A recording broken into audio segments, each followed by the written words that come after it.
ગુજરાત એક એવું રાજ્ય છે જે વિકાસ, ઉદ્યોગો અને સ્માર્ટ સિટીઝ માટે ઓળખાય છે. પણ આજે પણ એક એવો પ્રશ્ન છે જે દરેક ખેડૂત અને દરેક ગામને પરેશાન કરે છે. એ છે પાણીનો પ્રશ્ન. નર્મદા નદી પર બનેલો ડેમ એ દેશની લાઇફલાઇન કહેવાયો હતો. પણ શું ખરેખર આજે દરેક ઘર અને દરેક ખેત સુધી પાણી પહોંચ્યું છે?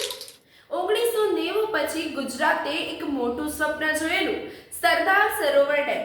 આ યોજનાથી 131 તાલુકા, 9000 ગામ અને આશરે 1.8 કરોડ લોકોને ફાયદો થવાનો હતો. દરેક જગ્યાએ પોસ્ટર લાગ્યા હતા કે દરેક ઘરને પાણી, દરેક ખેતને પાણી. પણ શું 2025માં આજે પણ ઉભા રહીને પૂછવું પડે છે કે શું ખરેખર આ સ્વપ્ન પૂરું થયું છે? આજે પણ ઉત્તર ગુજરાતના અને સૌરાષ્ટ્રના અનેક ગામોમાં લોકો ટેન્કર પર જ આધારિત છે.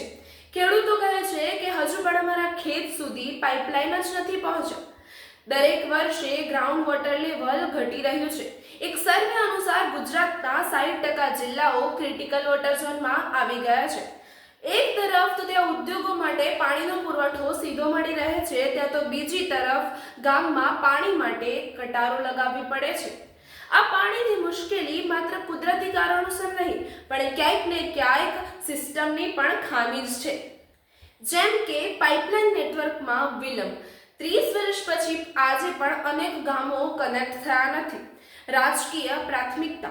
ચૂંટણી વખતે ઘણા વચનો કરે છે પણ અમલમાં ધીમા લાવે છે. ઉદ્યોગોને ફાળવણી. અનેક જગ્યાએ ફેક્ટરીઓમાં પાણીનો પુરવઠો વધારે મળે છે, ત્યાં તો ખેડૂતોને ખૂબ જ ઓછો. Climate change.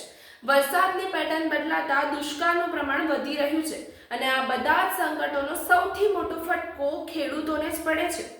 પાક બગડે છે, આવક ઘટે છે, લોકો ગામ છોડી શહેર કામ માટે જઈ રહ્યા છે. મહિલાઓ અને બાળકોને દરરોજે કિલોમીટરો દૂર સુધી પાણી લેવા જવું પડે છે.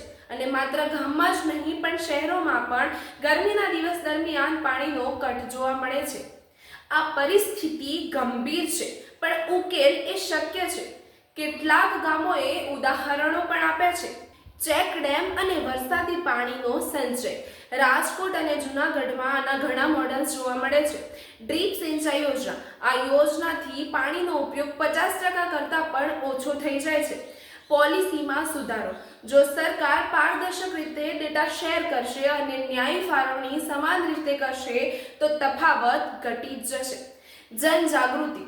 લોકો દબાણ કરશે અને પ્રશ્ન ઉઠાવશે તો સિસ્ટમને જવાબ આપવો જ પડશે. અને બસ હવે ફક્ત રાહ છે તો જનતાની જાગૃતિની.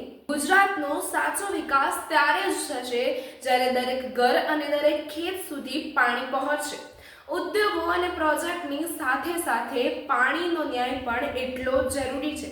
હવે પ્રશ્ન એ છે કે શું 2030 સુધી ગુજરાત પાણીની સમસ્યામાંથી બહાર આવી શકશે? તમને શું લાગે છે? કમેન્ટમાં જરૂર જણાવજો. વિડીયો ગમે હોય તો લાઈક એન્ડ શેર કરો અને જાગૃતિ ફેલાવો.